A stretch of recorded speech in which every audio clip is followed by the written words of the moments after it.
right club. Be the right club today.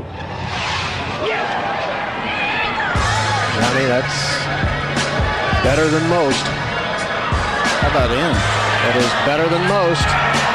Better than most.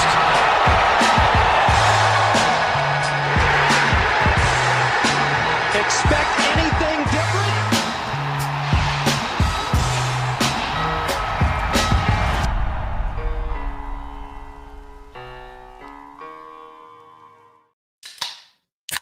Ladies and gentlemen, welcome back to the No Laying Up Live show, presented as always by our friends at High Noon. Solly here, going around in clockwise. Mr. Big Randy, how are you, Big? Hello, gents. What a day of golf. Excited to be here. Massive weekend of golf. Real week of golf. A lot to talk about tonight.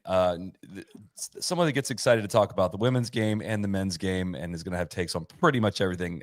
Our favorite, we know him as Mr. TC. Hello, Tron Carter. Oh, that means a lot. Massive weekend. Yeah. And Solly, you were online this morning, like you wanted the tee placements of all the holes on the U.S. Women's Open before like I'd even cleaned up all the spit up on the floor. Yeah, they sent me such a passive aggressive, like just look at the scorecard. I'm like, oh, now I got to go back and compare and contrast that to yesterday. But no, stoked to be here, Solly. And tomorrow's golf's longest day as well. So we can just keep it rolling into Monday. Springfield Country Club, things of that nature. Well, the U.S. Women's Open and the Memorial, this might be golf's longest show. Cody McBride running the ones and twos. Hello, Cody. Hello. Happy to be here, brother. This show is brought to you by our friends at High Noon. They know tequila people have eyes for only tequila. That's why they crafted, I should say. I can't take credit for that. The perfect tequila seltzer. It's made with real tequila and real juice. It delivers a smooth taste. It's 100 calories, made with no added sugar.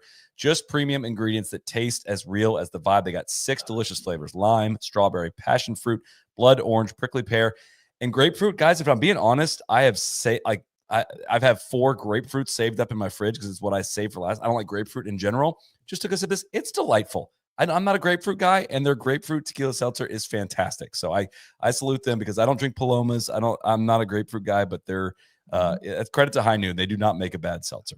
Solly, I can't keep the High Noon tequilas in stock. It's the first stuff we run out of when I got it in the fridge. You can visit highnoonspirits.com to find High Noon tequila seltzer near you. High Noon, sun's up. Guys, we've been to Erin Hills. We've played it. We've put a video out there.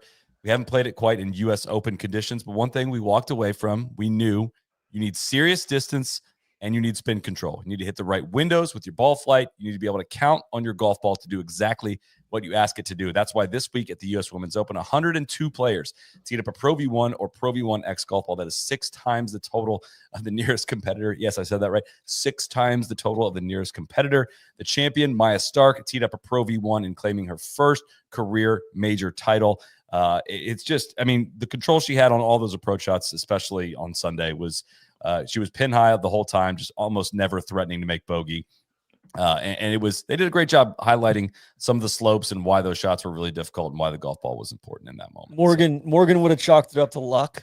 I would chalk it up partially to the golf ball. There was some luck in some of those factors as well to see, but whether it's made birdie from a divot, true. Whether it's the U.S. Women's Open, the winner of the Memorial, every player on the winning team of this week's NCAA D1's Men's Championship, plus the NCAA Individual Champion, the list goes on. On the game's biggest stages, more players trust performance, quality, and consistency of Titleist golf balls than anything else. Titleist.com, #1 ball in golf. Randy, take us to Erin Hills for the United States Women's Open. Yeah, I thought, Erin Hills was proper again today. What an afternoon for golf. Congratulations to Maja Stark, the 3rd Swedish woman to win the United States Women's Open behind Liselott Newman and Annika Sorenstam, who did it 3 times, of course. Maya's 25 years old. As Solly said, her first career major championship. This is her 2nd LPGA victory, her first one on U.S. soil, interestingly enough. She had won 6 times in Europe. Guys, this was a coming out party. We are, I think we should get our biases out of the way. We're big fans of Maja Stark. Actually, Cody, TC, and myself got a chance to play in a pro-am with Maja out at Harding Park ahead of the, what year was that? Was that 2023? It was.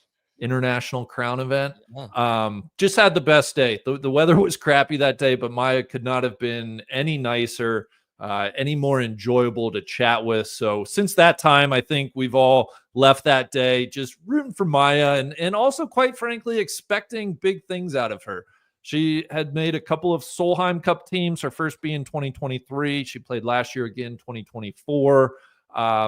Somebody that put herself in contention at Chevron in 2024 with a runner-up, but this was the big breakthrough. And I am just really, really impressed with the way she went about it today. Obviously, there were nerves. I mean, she admitted as much, not only yesterday in her post-round presser, Saturday's post-round presser, but also in her presser accepting the trophy today. I mean, it's not easy to close one of these things. 54-hole leaders have not had a lot of success closing U.S. Women's Opens, and she played just steady golf. A couple late bogeys that I think are going to make things look a little closer than they appear. But you guys tell me, like, I just am. She just won it. Like she just hit every shot she needed to. She got a couple bounces. She fought through a few bad bounces. Solly, I mean, what's your big takeaway with Maja Stark? Well, I think if you tuned into only the back nine today and watched it, you probably weren't blown away by, it wasn't a necessarily exciting finish, but at the same time, it gave, if you watched a lot of the week, you would gain an extra level of appreciation for the difficulty of all the shots that she was hitting. And you watched all these other players fall off at different moments, watch all these other players struggle on the greens, not be able to hit putts with any confidence. Speaking of the nervousness that comes into that final round, like a reason for that is the question that the golf course is asking. Like, it is a very, very, very different test than what they see week in and week out on the LPGA Tour. Very different style test than what we see week in and week out on the PGA Tour. It asks questions about control of your golf ball. On the 18th hole, with shots to play with, she is somewhat freaking out probably about a putt from off the green, aiming 40, After 50. waiting half an hour. Yeah, aiming 40, 50 feet away from the pin on a putt from just off the green. That is, I hate to use this line, but like, if you haven't played, it sucks if you can't appreciate that. If you haven't actually been there to hit these shots, like how difficult they actually are. I hope that comes through on the broadcast. There was just a layer of appreciation for all of it, watching it the whole week, knowing how ridiculous this green is. It's one of the most frightening greens I've ever seen. The first time we played it in the club championship, I'd never seen it before, hit a wedge on the green, didn't think anything of it. And I was freaking out coming into day two, because you can literally, if there's a hole out there where you can make a quad to lose a United States Women's Open, it's this green right here, because you can't, if you don't get it up into the middle of that green, you're just going to ping pong it back and forth, as we saw there in that final pairing. Sally, we talked a lot last night about how the LPGA week-to-week setups like don't identify the best player a lot, or don't do a good job of identifying the best player, or separating good shots from great shots, or bad shots from good shots even. And I think it's, it was really like, I have more respect for this win from Maja than I do most other, I would say 60-70% of other women's major championship wins in recent memory, just because this was a proper setup. It was a mental test as well as an execution test, as well as a patience test and discipline. Like 100%. It was slow out there. It's just a big ballpark. It's a tough course to set up, I would imagine, for the ladies. Like they could have messed this up pretty bad too. They got close on 15. They tried. They pushed it to the edge. You guys got to tip their cap to them. I for respect that the hell out of them. Yeah. Like I was telling Randy last night, I felt like this was the first like really, really, like, Pinehurst last year, and hopefully what we're going to get at Oakmont. Like it felt like a true US Open in the best, most classic sense of the word. But without being one note of narrow fairways and all of that. It was a great mix of like what we love about modern golf course architecture and design and angles and strategy and all of that, while also, penal in the right spots. You saw that on 18, you saw that on 14, on 15 today, on 6, so. And it was one that the right shot wasn't obvious, as we saw on Saturday with the back right pin. The tee moved up, players bombing it onto the left side of the green, and just didn't somebody hit the green and make 8? Esther Enslet, what did she Yeah, like Friday. you were truly screwed on the left side of that green to a point where I don't know how that's not in the scouting report, but I know the green speeds changed from Friday to Saturday, sped up by at least a foot. Like that changed the whole outlook of the golf tournament. That adds another layer of like who's in control of their golf ball, not just who can hit it near the green and figure it out. And that's what a lot of pro golf kind of ends up being, is if you can hit it near the green and your rough is there to stop it and the contouring is not severe enough to actually punish you, it takes a lot of the strategy and a lot of the important elements out of it. And this tournament had all of that, man. I really enjoyed watching it. Solly, I think too, there's spots at Erin Hills, like we saw it on 14 a couple times today. You can see it on 10. There's spots where you have a bank or an off ramp to use. If you get too far up that, your ball's going to run off the front of the green. And, like we saw it on 14 a bunch where, balls were running back into those bunkers. And it's like there's nuance even when you're bailing out or even when you're using the stuff that's going to help you. So yeah, props to the USGA for the green speeds. I thought they were perfect. And just everything that you guys are saying, just to drill down into Maya's round, she started the day with a one-shot lead over Julia Ramirez Lopez.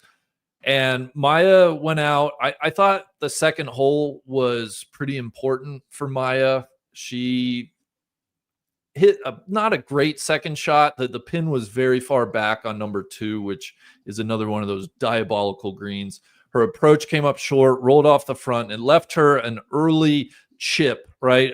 Just a nervy chip. I thought we were going to find out a lot about Maja for today based on that shot. We saw her the day before. She chipped one from across the second green into the bunker, and she hits this delicate little chip with a bit of backspin on it. It checks up and it rolls to about 3 feet. She makes a par. And I just thought, I thought,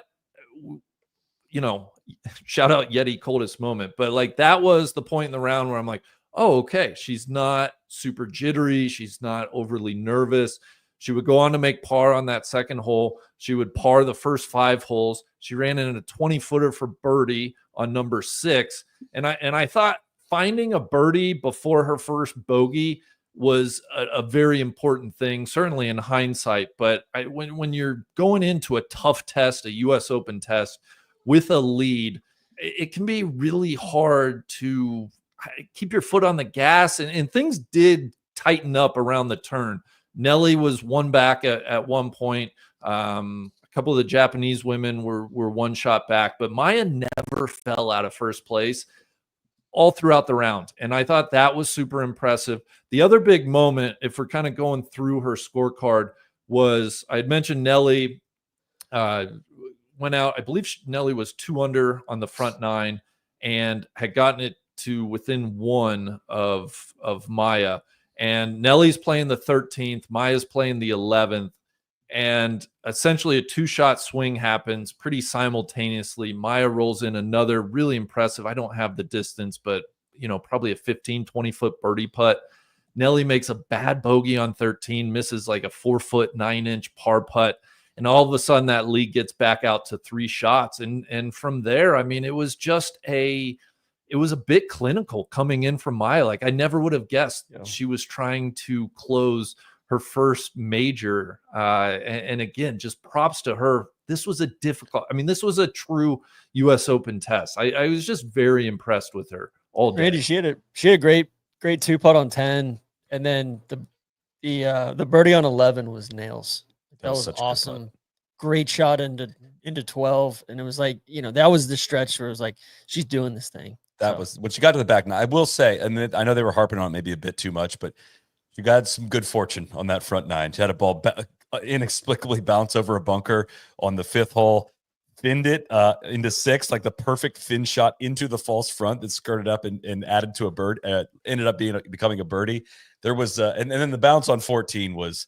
And that a lot of different things could have happened with that shot into 14, and that could not have worked out better. I feel like if it takes a softer bounce, she's front left on the green or left side of the green. She did thin one into 15, but again, I think a lot of her misses as well were in the right spots. Yeah, she played really smart golf. And if you look at her statistical profile, which again, thank you to the USGA, because we rarely ever get to do this with like women's golf. It's like have an objective analysis of it. Like she was just really well balanced the entire week as far as her stats. She was 20th in strokes gained off the tee, 4th in strokes gained approach, 5th in putting. Like it was just good golf all around. Yeah. Really good golf. It would have been a cool tournament to be there in person, and I'm jealous of somebody we have waiting in the wings who I believe has a lovely lanyard hanging from his neck as he's calling in from Erin Hills, Mr. DJ Pie. Hello, Pie Man. Gentlemen, how we doing? It is a great evening to be out here at Erin Hills. I'm sitting up in the first tee grandstand, looking out over the beautiful first hole. What an afternoon, guys! Great to be with you. There's and also with you, DJ. Oh, what was the highlight of what you saw today? Man, you know what? It was a weird day because I feel like you guys know what it's like being at golf tournaments. You're always kind of bouncing around looking for the juice, right? You don't want to miss a shot. And I feel like I didn't see a lot of highlights out there. And I don't think that's necessarily a negative. I think it just kind of sums up what you guys were just saying about Maja Stark. You know, it was like a lot of people, you know, not necessarily stuck in neutral, but just couldn't really, you know, it's baseball season, couldn't get a big hit out there. And so it was a lot of kind of waiting. And then you kind of realize sitting behind 15 green there that you're just like, man, Maya has just like absolutely put this thing on ice and that's it. So it was kind of the sum of the parts, maybe, I guess kind of a culmination of Erin Hills, a place that I love. I know you guys love, you know, this has been on the calendar for a long time. So kind of a cop-out answer. I'll say the best thing I saw was just kind of the whole thing coming to fruition today. The course playing the way it was supposed to play, proper US Open, people playing away from pins, people getting ejected, people hitting great hero shots. It was kind of everything you're hoping for. So I don't know. It's kind of a roundabout answer. I don't really have a go-to, you know, one shot I saw. DJ, I think best thing I saw 15, that was pretty sick. But best that thing I feels kind saw of pessimistic. was your lanyard. You look like Team Rose after he won the You like that? gold medal. Yeah, no, I know Remarkable. that they gave me an honorary medal just for being out here walking the course. Not a lot of media out there walking the course, and so they're like, "Man, you earned this, man. Here's a medal for you too." They gave one to the ground staff. They gave one to the caddy. They said there was one media guy out there trudging around. Let's give him a medal as well. DJ, we touched on it a little bit in the Saturday night show, but I think it bears repeating and mentioning. You know, Erin Hills is near and dear to your heart. You've played it more than any of us have played it. You live near it. I think it's a shame looking back on the US Open it hosted. I don't think we got to see how Erin Hills was meant to play. You know, I don't think we saw a fully realized version of Erin Hills. And maybe it wasn't quite that way either through the first couple rounds, all in all. But I'm just so happy. And I guess my question to you is like these last 2 days, right? Saturday, Sunday, I feel like this is Erin Hills, right? Like when we go tell people Erin Hills is sweet, it's sick, like it's a great golf course. I hope people were watching yesterday and today because I just cannot imagine Erin Hills like shining any brighter. Well, that's great to hear that it came through on TV because that's definitely how it feels on the ground. And I even would say, like, I don't know if I'm looking at any flags, like that's how hard the wind's blowing right now. So that's almost the thing that's, you know, if you were going to pick nits is like, it almost didn't, like this is what happened at the US Open too, is like they just didn't get any wind. And I think for the women's game and the scale that it plays at and the spin rates that it plays at and the speeds that they had the greens and the firmness they had the greens, like you were still able to get a like premium championship, which you probably wouldn't have been able to do if this was the men's US Open playing, you know, over the same days, because it would have been an absolute dart fest with no wind, which is what we saw, you know, 8 years ago. And so it's just I don't know. It's the point that I think a lot of us make on this podcast a lot is like, there are kind of men's venues and women's venues. And it's like, I shouldn't even say that there's different scales of venues that I think work much better for the women's game than they do for the men's game these days. And I think this was a premium example of that just because the wind didn't blow. But to your point, Big, it's like, yeah, I asked Maja Stark in the press conference, like, hey, can you just kind of sum up like what is this setup versus what you guys see every week? And I don't know if they played it in the press or on TV or if you guys heard this already, but her answers were like, you know, just exactly what we want to hear. It Bring was it. like, man, I just, usually week to week, like you can kind of sleepwalk through a few holes. Like you don't really have to think that much. And here, like you had to think on like every shot. And she's like, you saw it on like 18. She's like, I was playing like 30 meters away from the pin. Like that never happens ever. And then I'm like, I leave it short of the green, and then I'm putting it like 50 feet away from the pin. Like that doesn't ever happen. And it was just really cool to hear her talk about like the chess match out there, because I think it's pretty rare in the women's game, and I'm really glad they got to see it. And again, I mean, we've the talked men's about game. it a million times. Well, true, of course.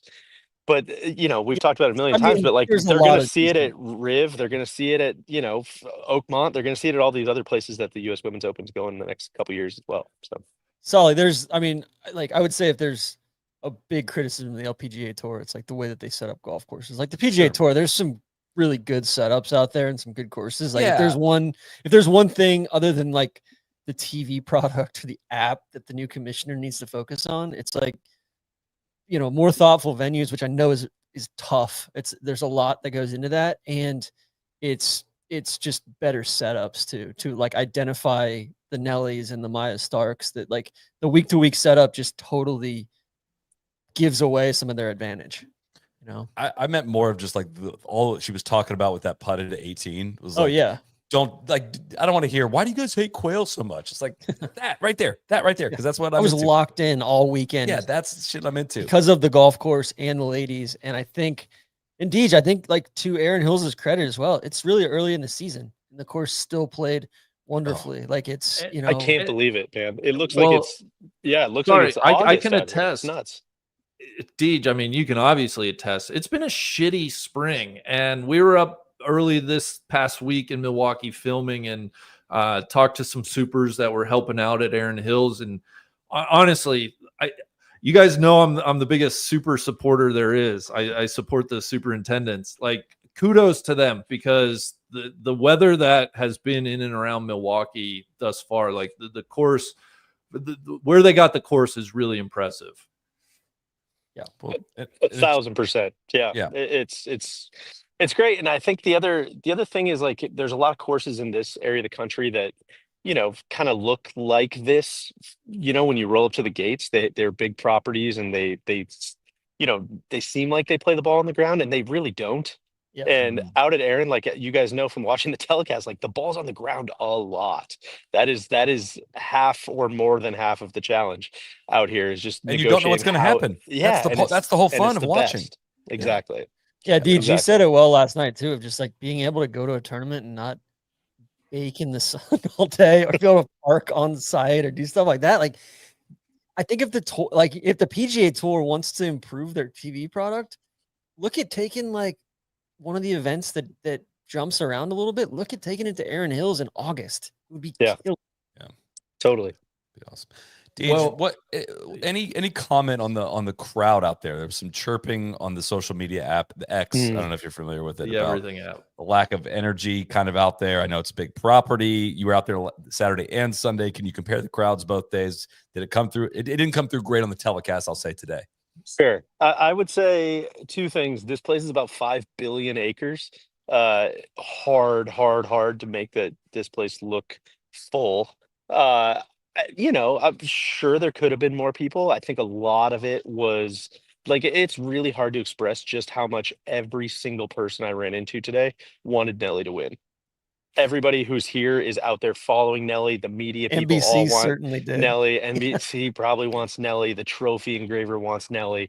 The people at the club want Nelly. Like, I mean, it was, so I think a lot of the juice was hoovered up by that group, which I think is fair and happens in the men's game as well. It did leave Maja Stark in kind of a stinky spot, right? I mean, like trying to chase down a US Women's Open in the final group, and like it wasn't a ton of fans out there, straight up. I think that's fair. Also, like you guys have been out here, it's like 5 miles to get out to 14, 15, 16, like some of the coolest holes on the property. So yeah, I don't, that's not an apology. That's just kind of stating some of the realities of this venue. So anybody who was complaining on X, the Everything app, tickets were still available. So you guys could have come out and supported the women's game.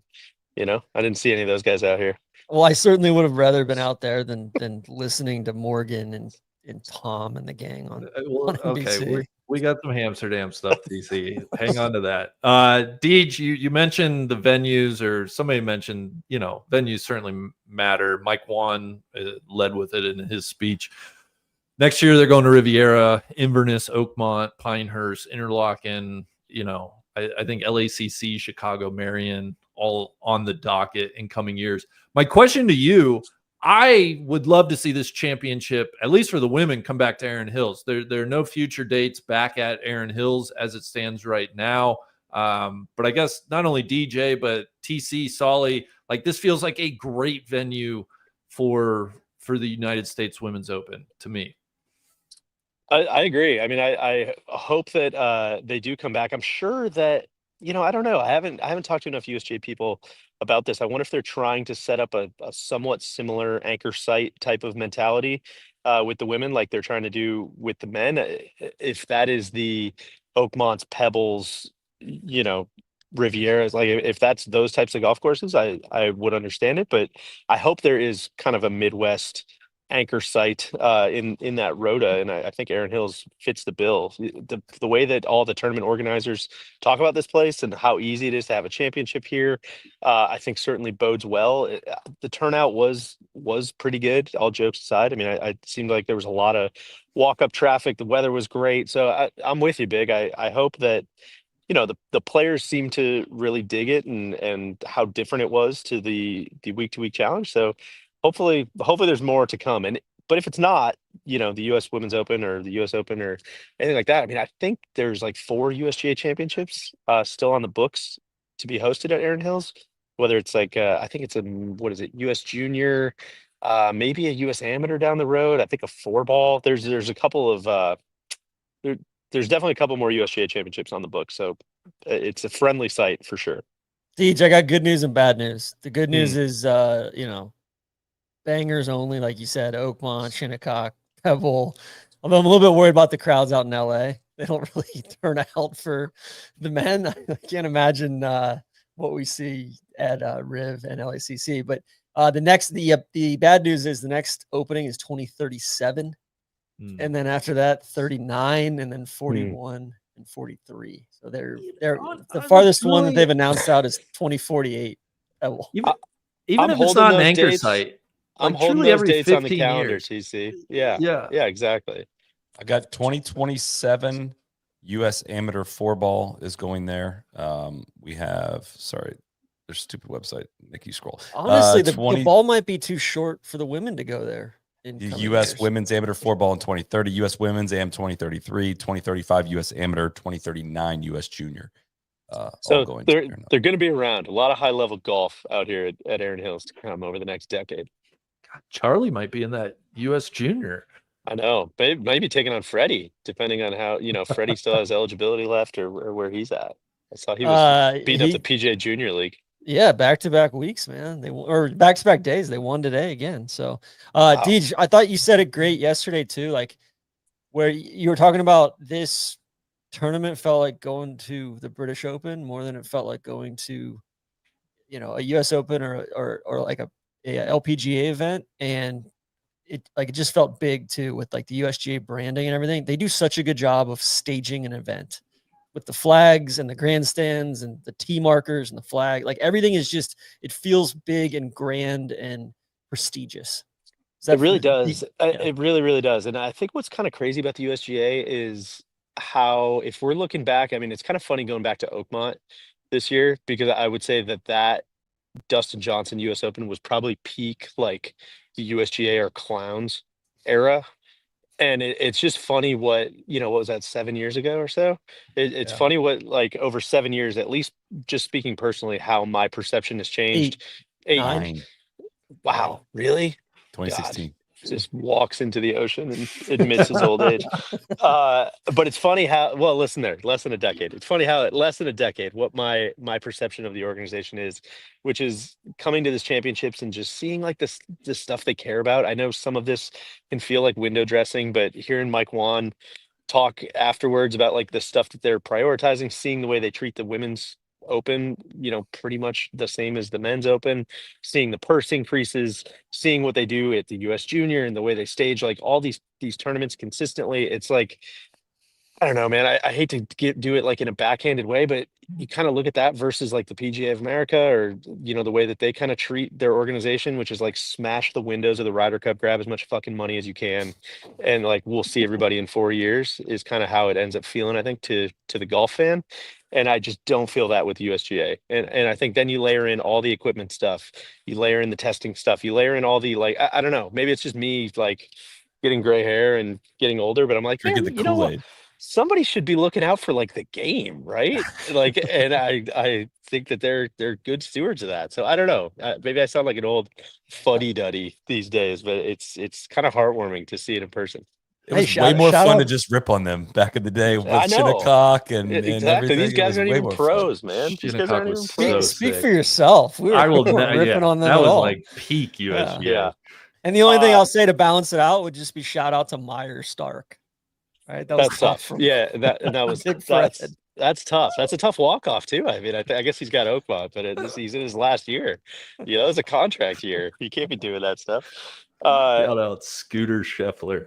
Can a couple quick things just from the press conference. I don't know if you guys touched on this yet, but I will issue a mea culpa on getting completely rope-a-doped by Maja Stark and some of her comments, and seeing some of her chipping action and some of the things I was talking about yesterday. She seemed, I don't know if she had confidence issues or what. It was kind of one of those situations, it seems like, where her perception of her own game just like was woefully mismatched with her talent level. And so it was really fun to hear her in the press conference afterwards talk about like how nervous she was, doing little, like there's something I was thinking about it listening to her talk. Like, it's great when you get an interview in a second language, in like somebody's second language, I think, because it really distills down just like exactly what they're trying to say. There's no nuance or cliches or beating around the bush. She's just like giving very real tips where she's like, I have so much tension in my body that I finally was able to figure out, if I hover the club a little bit before I pull it back, some of the tension goes away. And I'm like, that's like somebody trying to win a major championship. It's so sick. And she was talking about like the putting tips her coach was giving her this week, and how she's like, yeah, I just have this bad tendency to like look at the hole. Like he said, I think the word he used was too curious. I'm too curious about where the putt's going. So I look at the putt right away, and I yank my whole shoulder out, and I had to work on that, and I ended up putting better. And she was talking about how her caddy, Jeff, I think is his name, they've only been together for like a couple weeks or a couple months now. And she was talking about how he used to be a stand-up comedian, and to keep her loose, because she gets so like tense and kind of like locked up out there, he would tell these jokes that would take like 3 or 4 holes to get to the punchline. So he would just drag them out and drag them out and drag them out. And it was like, I just really, really love that kind of stuff. And like seeing how, I don't know if he's Irish or Scottish, I couldn't place his accent, but just seeing how like two people from totally different mindsets, totally different kind of like cultural bents, just make it work out there, that was another highlight from today. It was really fun to see. Gigi's Scottish. Check it out. He used to Scottish. play for Monty, according to Really? Cody. Cody was How about telling us that? Yeah. Well, he was he was pumped that he said he'd had a lot of great moments, but he got a little choked up. He couldn't believe he was on the bag for a US Open champion, and he was doing all this as he was wearing like a Wisconsin cheese head, which was also very funny. So it was just it was a great moment getting to get a little humanity from him. Dude, shout out to your guy Rob Jansen wearing the red jacket in the background there. He was very nervous. He was asking yesterday, he's like, I don't know, man. Like, should I wear the navy jacket and blend in, or should I wear like the WSGA red jacket? I was like, you gotta wear the red jacket, man, for sure. And then also, just to your point on Maja being very curious of like where the putt's gonna go, I feel like that's the exact opposite of Nelly. I feel like Nelly's terrified to find out where the putt's gonna go. I know. That was, I mean, you kind of hit me with like, what was the highlight of the day? And I didn't have a great answer. The low light of the day, I walked with Nelly for most of it. And like I said, everybody on the property is just like, you can just like feel trying to like will her into the hole. And it just, God, it like wasn't close. It wasn't close. Some bad putts. And she just like, gosh, she struck the shit out of it and played really good golf, hit to a lot of really good spots. and just, man, it just was not the day with the putter, which Question for you. If that shot goes in on 14, like she almost made a 2 on the par 5. Yeah. If that shot goes in, do you think she wins? Or do you think she still loses? That would have put her 1 back. You know what? I'm going to double down on my take and say that I think she wins in a playoff, because I think that forces Maja to have to chip on 18 instead of playing out, 50 feet right. And I think she, ends up making that bogey anyways, and they go to a playoff. And I think Nelly beats her with all the home crowd support, which was another takeaway. Sorry, real quick, I'm getting out. But another big takeaway was just watching Rio Takeda, watching Shibuno, watching some of these players, and just like really having it click that on a US dominated tour, some of the best players are underdogs like every week. That's a really interesting dynamic, is that, there's just world-class players in major championships, and every city they go to, like they're probably not, they have a small collection of, Japanese or Thai or Chinese fans, but it's a lot of Americans rooting for Americans. And that's just kind of an interesting dynamic. There's Rob in his red coat, by the way. Can you see him? You can see him anywhere.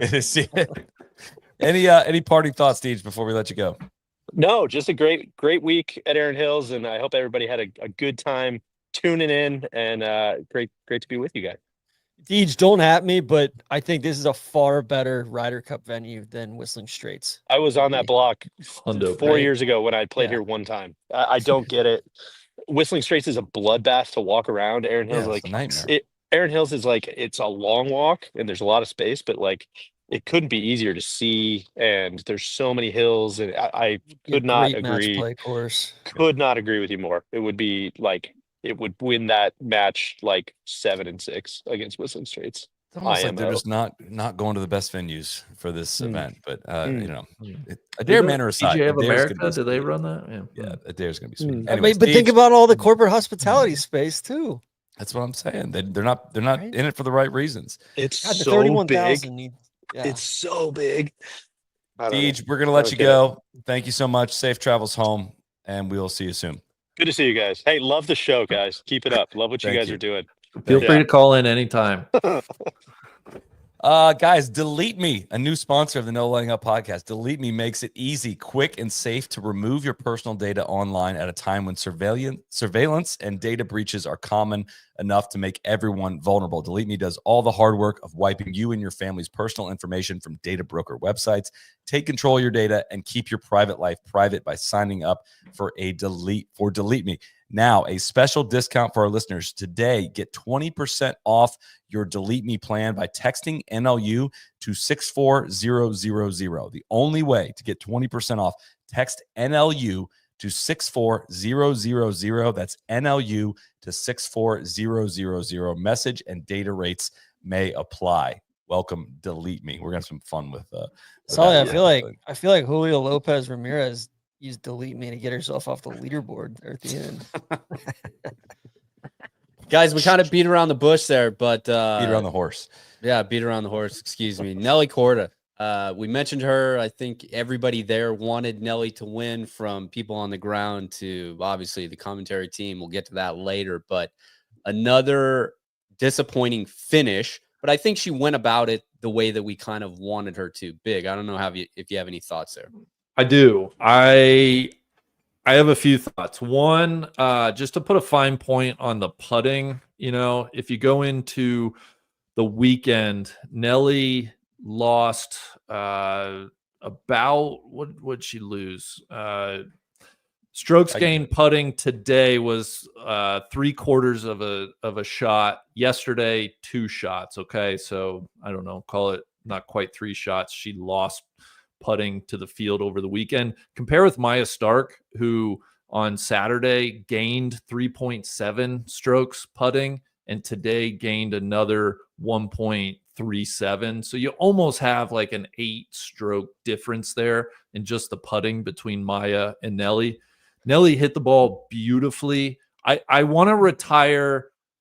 Nelly's not a dome golfer. I don't think it's fair criticism to call Nelly a dome golfer. She played great, except for one swing last year at the old course in some not great conditions.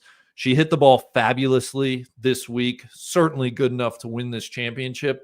I think what we can say definitively is Nelly's putter is a real problem, and I think it's anchoring her. I think it clearly cost her this championship, and it's anchoring her figuratively, not she's not anchoring the putter. She's not anchoring the putter, but maybe she should go to a long putter and quasi anchor it.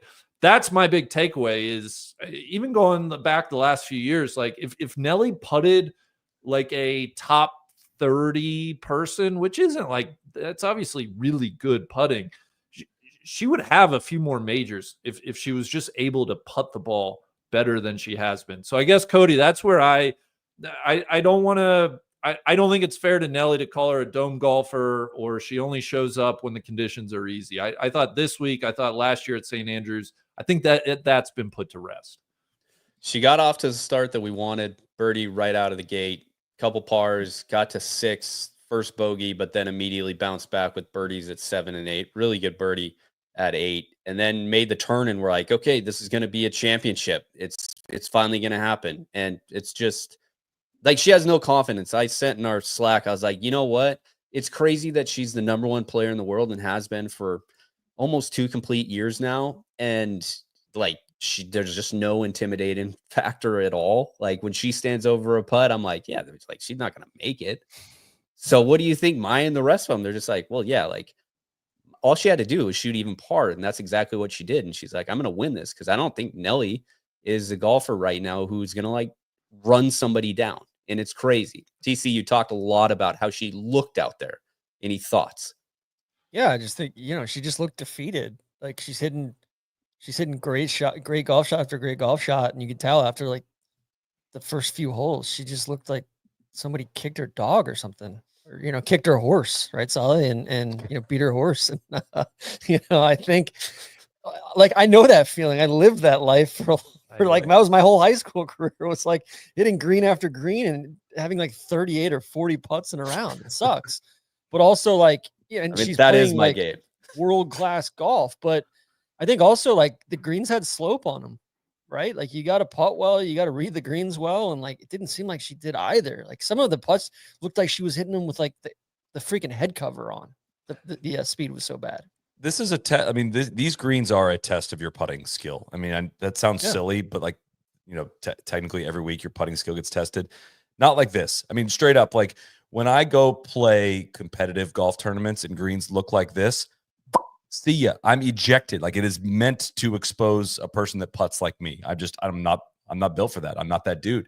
And I do find it somewhat relatable, as you mentioned, TC. Like watch her kind of like those putts were not close, and it's not like she's not relatable anymmer. I'm a different person these days. Fine. Well, I'd still like to see you on green speeds like that in competition and see what would happen there. But it's not like we're not talking like missed 4-footers. That's not really the main concern. It's like completely uncompetitive 15-footers. I believe she finished 2 for 17 from putts between 10 and 15 feet. I don't know what almost impossible. Yeah.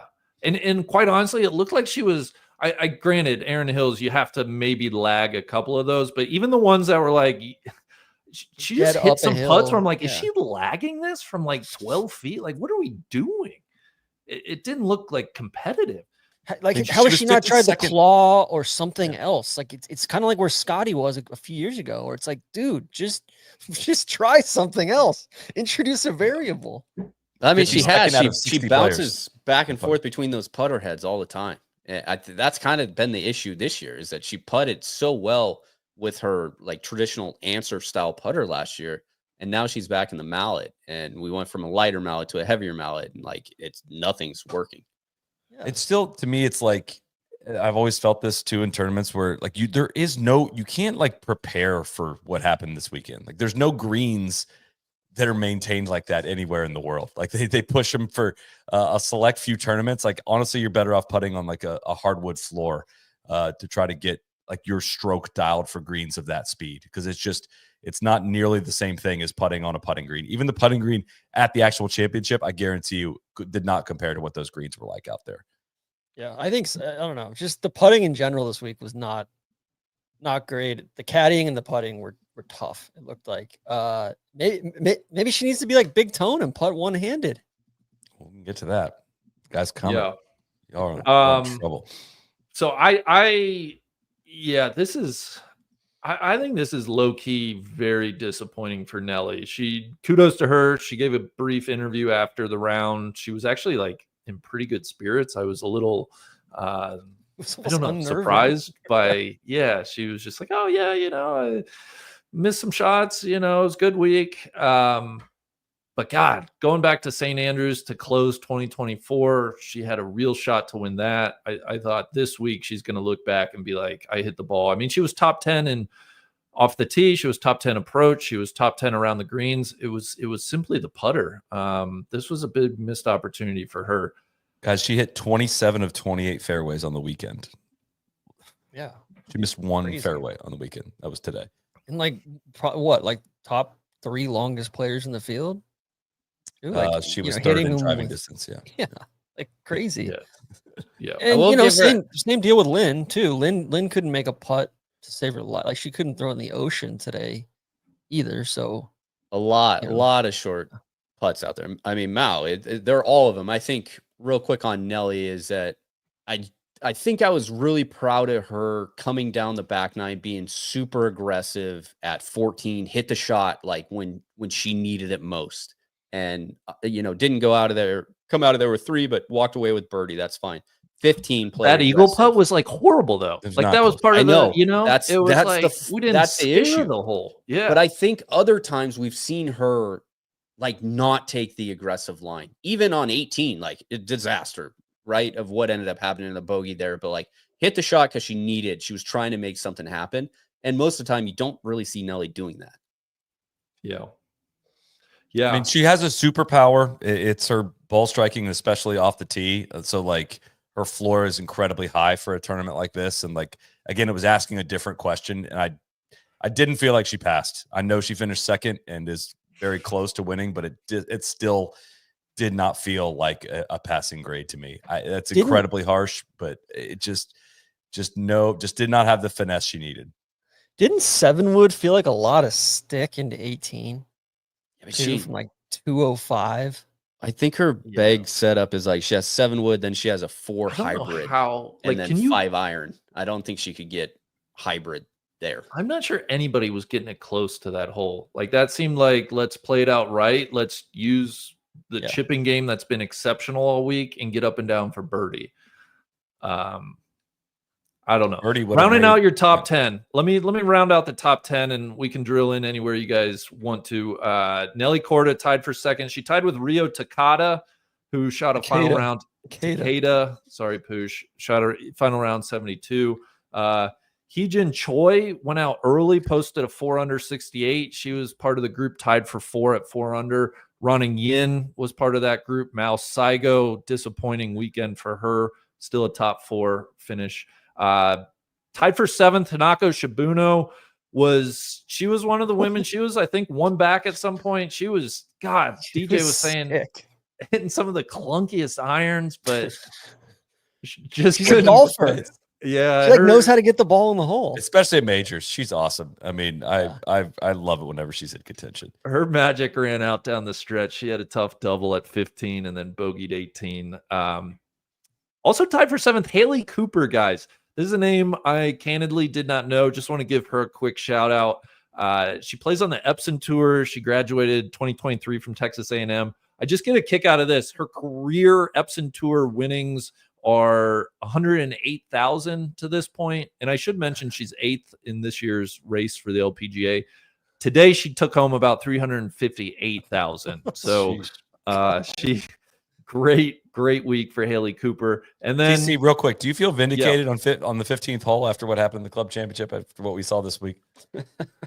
A little bit. And like I was trying to do the right stuff. I was laying up and I just didn't execute. I feel like it was the right strategy. I just didn't execute. But yeah, 15 was was awesome. I'll also shout out Shibuno.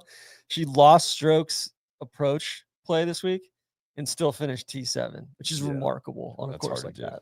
Her short game let her down today. She's got a great short game. I should mention too, with the tied for 7th, Haley Cooper has qualified next year at Riv, so that's a great thing for her. And then finally, 3 women tied for 9th at 2 under par. Arya Jatanagarn, Angel Yin, good week for her, and Lynn Grant. TC, we got a Twitter question that I would like to pose to you. Is from @SirBogies a lot. Just wondering, how will Tron defend Lynn Grant today? Do you have any comment to Sir Bogies a lot? I don't. I mean, she made 4 birdies on the front 9. That's not nothing. Birdied 1, 4, 7, and 9. Really good birdie on 9. But pretty good golf from 10 through 14. Just couldn't make a putt. And you know, I think it's good to see her starting to play some good golf. But you know, she's got a long way to go until she's winning these things. I just don't feel like she can sustain it for bursts that are longer than like 27 holes. That's big of you, TC. Thank you for that. Yeah, I thought I was going to have to bring you down on Lynn Grant, but some volatility in her game. I mean, she made a mess of 3. The other thing that's crazy about Lynn is that she hits such a like powerful draw, but hits like these super weak cut putts. You're like, what are you doing? No putt is going to go in. Well, she actually gained strokes putting this week, and her chipping was god awful. She was like, you know, bottom percentile in that. So not good. She was 2nd strokes hand off the tee, 10th approach play. Like, great course for her. Do you know what? Well, I think the next major is a really, really good golf course for her. Frisco East is like prime. She's going to just hit that big, powerful draw out there where like there's no real trouble on the left-hand side. Doesn't really have to, you know, chip or anything, and can putt everywhere. Yeah. Gosh, I guess at this point, TC, should we go down the leaderboard quickly? Yeah, we can shout some people Amsterdam? out. Yeah. You know, Charlie T12 didn't really get anything going momentum wise this week, but turned it around for, you know, solid T12. She was under par both rounds on the weekend. Hannah Green, I think she might snag a couple of these U.S. Women's Opens down the line. Like, I think she's exactly the kind of player that this thing suits. Jin Young Ko played mostly good golf. Yulimi No, tough weekend, but she was out there. She was doing it. Yeah, she was doing it Thursday, Friday. Yeah. Sarah Schmelzel, tough weekend. I thought she was going to play better today. Putter let her down yesterday, and then I didn't see a lot of her today. Again, I think the one that should feel like this thing got away, and her fellow Swede won it. Madeline Sagström shot 71 today, finished T19, shot 77 on Saturday, and that's you know, like, she should have been right in this mix. So otherwise, not a whole lot to report. Lottie Woad, low amateur. Yeah, I'll say, sorry, before we get to Lottie, T22 shot 77 today. I was disappointed with Minji Lee. I thought she would, you know, I thought she would have a good day today. You know, I didn't think she would win, but man, didn't see 77 coming today. Actually, Randy, one more. Kiara Romero shot 84 yesterday. She shot 67 today. Round of the day. Yeah. So that's some heady stuff there. And you know, she made, you know, birdies on, she made a birdie on 15 today after she was one of the train wrecks. She made an 8 after hitting the green on 15, I believe, off the tee. She made an 8 on Saturday, which was sick. Like, go to her shot tracker on there. It was a highlight for the week. So gritty stuff. That was awesome. Yeah, I stepped on the Lottie Woad. She was low am, as you said, finished 5 over par, tied for 31st. Congrats to her. Maybe a bit disappointing. I think top 25 would have gotten her a leap point, which she's closing in quickly on earning LPGA membership, but still takes home low am honors. Good on her.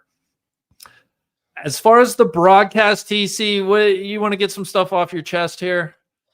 I just don't know where the juice is, man. They're hiding the juice. Sally, we were talking about it on our Slack. The 14th hole, one of the the pivotal moment of the golf tournament that everybody can kind of see coming. Maya's got 205 yards in. It's a awesome shot, gets a bounce, but it was met with Thursday at the Dow, or Thursday or like Friday at the Northwest Arkansas Championship level energy from Tom Abbott and Morgan and the whole crew. It's just they did nothing to elevate this event on the commentary side. And I thought the production, like the cameras and the drones and the graphics, that was all awesome. NBC has wildly improved. Commercial load was fine. Yeah, Pebble. From Pebble onward, they've improved so well. But man, the analysis and the commentary just telling us exactly what we're seeing on the screen. Nothing insightful going on whatsoever, and just no energy either. Just Bones aside, I'll say I liked Bones. Bones does scripted Karen's good stuff. Like he's on point, good. but I just didn't understand like not getting excited about some of those shots into 14. She clinched the tournament with that one. Like that should have just been met with like a signature call of some kind, and it just did not. I don't know. And a part of it is just the lack of kind of fan juice that was out there at that point of the property as well. I know, but well, what I think part of it is too is probably just like a little bit of lack of chemistry with Dan and Morgan. Like they don't work together, hardly at all. Dan comes in. This is, I believe, his only time all year calling LPGA, KPMG as well. KPMG comes in, okay, but. Yeah, I mean, shit, Nelly, we say like Nelly legitimately almost made an albatross on 14. That would have like vaulted her up, like tied for the lead. And I was going crazy at home, and I felt like the broadcast didn't quite match it. Can we get Arlo White? Arlo White would have been what a moment. I mean, just something. Give me something, man. And you're trying to convert new fans and get casual fans into being more into this stuff. And the golf was good. The golf course was great. And there's nothing, man. I think Morgan seems like a really delightful person. I think I'm good on her in the booth. Like, I think this has run its course. Well, I think what frustrates me after a week like this is you can see how good NBC can be, and rewind to Chevron week, and these are two completely to call Chevron and the U.S. Women's Open both majors, I think is a total disservice to the U.S. Women's Open. They are completely different classes of not only tournament but broadcast. Everything that goes into the week completely different. And I think I can't help but feel a little bit of that frustration coming out of a week like this of just like, yes, this is the best week of the year, but it's like so far and away the best week of the year that it's a little depressing as we get, to the rest of the schedule. Yeah, because it goes back to KPMG. I mean, much more muted schedule, smaller resources, just goes right back to how it. TC, I wanted to read. You made a great point last night, and I think for anybody that wasn't listening to the Saturday show, your suggestion that NBC could add an architect to the broadcast. I thought have some sort of analysis or even commentary on strategy of, or like draw more out of Bones. Even like Bones was saying, hey, these late, this is such a hard course to learn and get to know. Tell us why. Tell us what goes into that. Give us. There's so much stuff. Get Mel out there doing with the beach ball, like Ken Brown's doing stuff. Just try. Just get some energy and some creativity on the personnel and the commentary side. That's what I don't understand. Is just like the golf course moving forward is such a character in these events. It's one of the reasons that a lot of people are going to tune in, and then you can hook them as women's golf fans. But man, treat the golf course like a character and let us get to know it.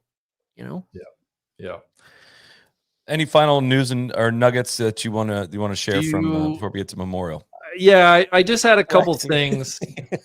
I want to get to Lexi real quick, but also Gino Titicum, hugely disappointing miscut this week. I will offer a mea culpa on that. I think pulled a couple stats here from the beginning of 2024 in LPGA events that are not majors. Gino Titicum has played 19 times.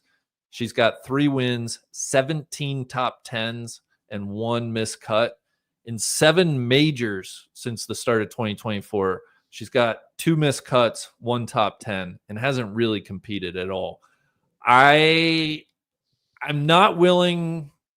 Solly, do you want to have this conversation? Do you want to put your neck out and say she stinks? She's no. 22 years I don't old. want to. I don't want to have to request that from you next time. Okay, this is supposed to be something you flag. This is not something I should have to bring to your attention to say that she's got a stinky major record and you guys are crowning her too soon. Okay, even in regular events, I want to see her win more for her pedigree. Okay, so I don't want to. I don't look. I'm not one to gloat. I'm not one to celebrate this one, Randy. So how dare you paint me? I think we're gonna. Here's what I'm gonna tell you. I think we're gonna put her on a major performance plan. We're gonna want to see some improvements this year, and if we don't see those improvements, we're gonna have to have a real conversation. I love that.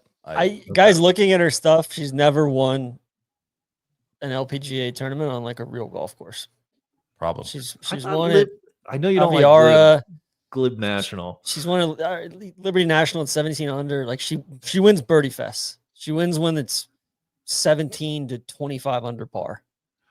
She also won the Saudi TC. That's a real golf course. Royal Greens. Yeah, I don't have to. No, I think she kind of feels a little bit like early career Phil Mickelson. Because her major record, it's not terrible. I mean, she's got what? She does have top 10s. She had a really 7 good top 10s. She's got 3 top 5s. Like it's not like she's just laying an egg. She's got a top 10 in all 5 majors. She's got multiple top 10s in. I guess the Evian's the only one she's got more than 1 in, but which is concerning. We just want to see her showing up weeks like this where the proper players are showing out. Yeah, amen. So we're gonna monitor that. Lexi Thompson, of course, had to make news. I don't understand, guys. What is she doing? She had an Instagram post. I think that went live either last night or early this morning about she wanted to address the pace of play. She was saying like, I'm not slow, but our group was, we were waiting on the group ahead of us, whatever. I thought that was in response to the Charlie stuff, right? Yeah. Charlie sitting down or going to the next hole. I thought the more interesting point that Lexi was making was about her retirement. And I guess she's going to get, like, are we going to do semantics? She's saying she never actually said the word retirement. Yet, I found on the LPGA website from last May, like a headline, Lexi Thompson announces her retirement from LPGA Tour. Like, I don't really even care, but it is just goofy to like think back. Like they gave her a whole like going away tour last year. They had flyovers, they had Lexi days, they tributes out the ass, and this is the 5th event she's played this season on the LPGA Tour. Second major. Like I don't know. I'm good. I think my question about the whole thing is, I don't want to be the conspiracy theorist here, but like, why did that happen at last year's U.S. Women's Open? Right. What's the point? Why did we have to make any announcement? Couldn't you? I know she was playing bad or she was hurt or all that. If that was incorrect, couldn't you correct the LPGA Tour or go watch the video that she put up, like her goodbye video? That's the whole theme of the video. It's goodbye. It's like this 3-minute long overwrought thing, and it's like, what are we doing? And then she wants the farewell tour, but then she also wants to call out during the week of the U.S. Women's Open. She could have done this in the preceding like 12 months, right? Be like, actually, I'm not retiring. You're still going to see me 8 to 10 or 12 times a year, however much I feel like. But to do it on Saturday of the U.S. Women's Open after she misses the cut just feels so self-serving. Look at me, like just so typical of Lexi. So. And I get all the Lexi supporters out there. Like Lexi's really, really good for the LPGA Tour. There's a ton of Lexi fans. They come out to watch her. I understand that side of it. But like, she can't get upset at us and others who are confused by the whole thing, because she made it the confusing part. You can't get the retirement tour and say you're not retiring. It's And like, it's if a guy ridiculous. did that, he would get vilified. I was going to say, speaking of which, can we get to Jack Nicklaus and the Memorial? Yeah. All right. Hold on. Last question, just because it's my favorite game to play. Over under career majors, Maja Stark. I'm putting the line at 2.5. Solly, what say you? I would say under, and I would have said the line's 1.5. And that's not a shot at Maja. It's just the last 11 majors on the women's side, 11 different winners. It's crazy. It's wild. Crazy depth. There's a lot out there. If she won another one, that would be an incredible achievement. She's really good at Chevron. Yeah.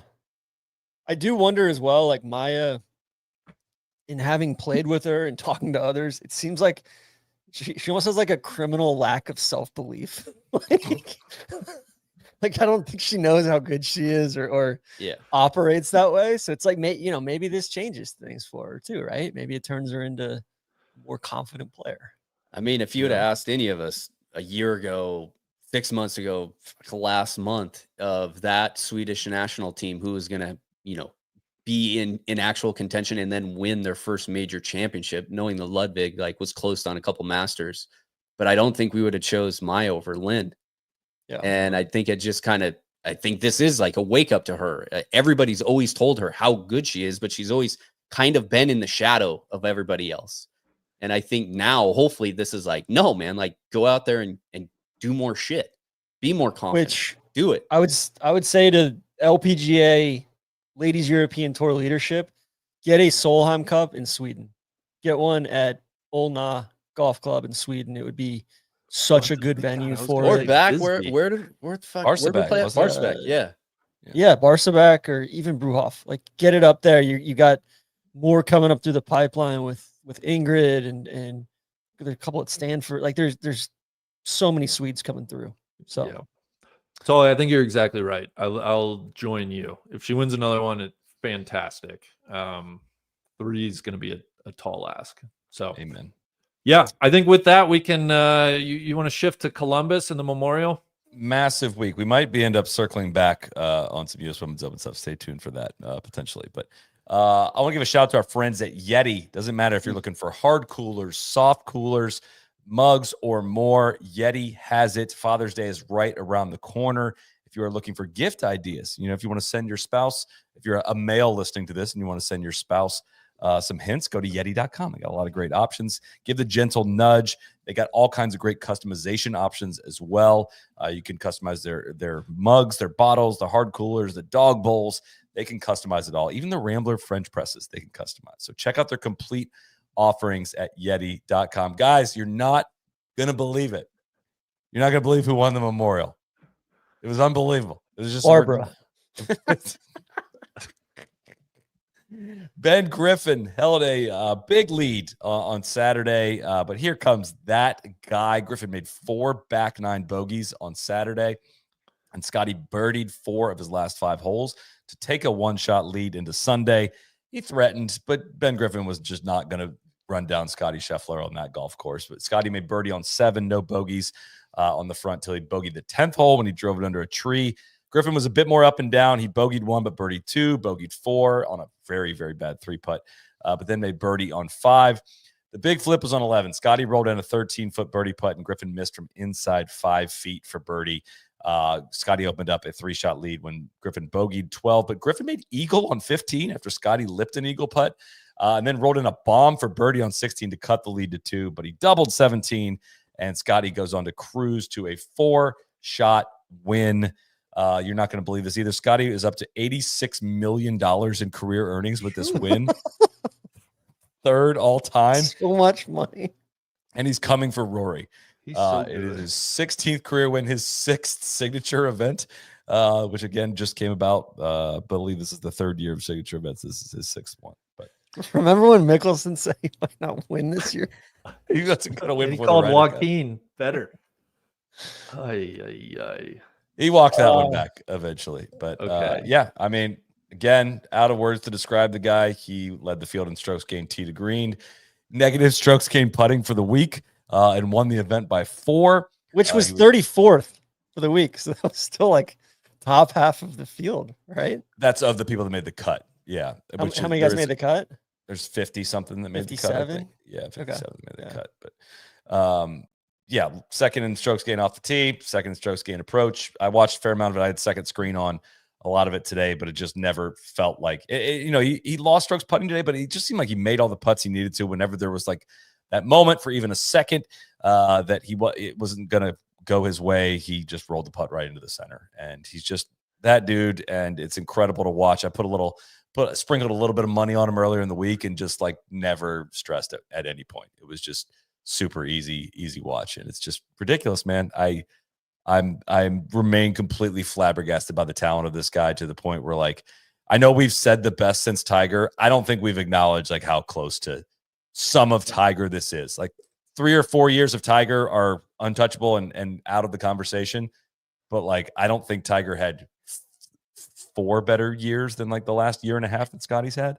And Solly, he's doing it against like far deeper. Like, I know that, you know, you can say, all right, this is a limited field event. Tiger was playing a bunch of WGCs that were also limited field, but like, it's a far deeper game these days too. And everybody's shit is optimized and all of that. And Scottie's not doing it against plumbers and firemen. Although I know you think Ben Griffin's a plumber.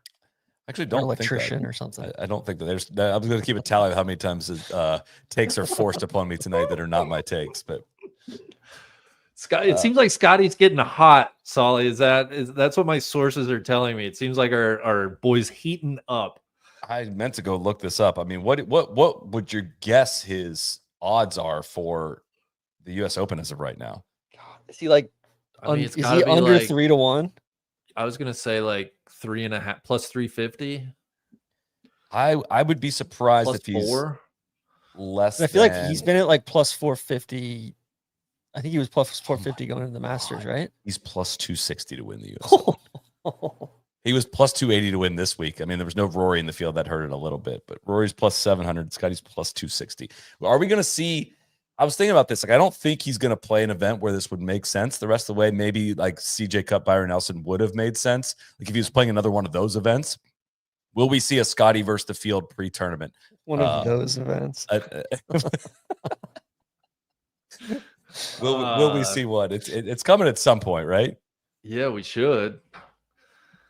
Yeah, the CJ Cup would have been perfect. Yeah, great moment coming off of course, like this is back to back for him, right? With PGA, yes. Yeah. At Memorial too, right? It's back-to-back starts and back-to-back at Memorial as well. He has now won. That's crazy. Yeah. I mean, yeah, and he won it. I mean, it was hard to describe how easy it was. That's my big takeaway is just too like how hard that golf course is. Like I know it's second shot golf course, but that rough was so long this week. Like Jack just keeps. I mean, winning score was 10 under. Like the par 72 is the thing. The guys at T12 were even par. Yeah. You know how hard that is to set up a PGA Tour course like that.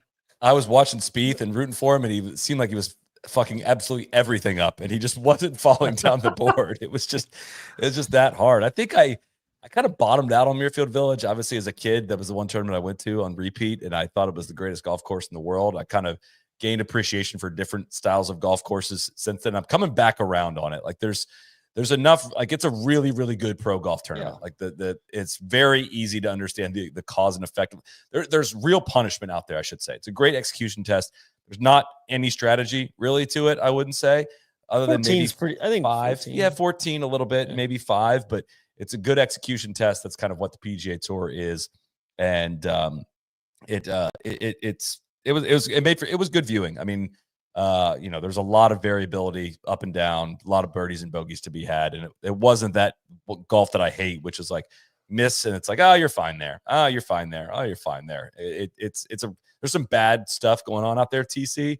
But it's overall a fun balance of like little stretches where you can go get it versus stretches you got to really hold on for dear life.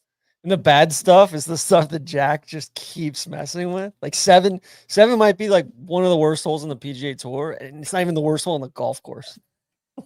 It's so because that's 16. 16 actually played a little softer than it has in the past, but don't overlook 17 also and 18, which it's a very brutal finish, I think. But anyways, Ben Griffin, I mean, pretty serious little back-to-back weeks that he's had first and second. Wow. And he hung really tough with Scottie. I got to say, he was It was a very, very good tournament. Just going to get out in front of this before you try to paint me into the corner. Ben Griffin and Andrew Novak are different people, and they're different players. And Novak dropped to 8th in the FedEx Cup after a T51 this week. Cooled off a little bit, but he's still in the mix, Solly.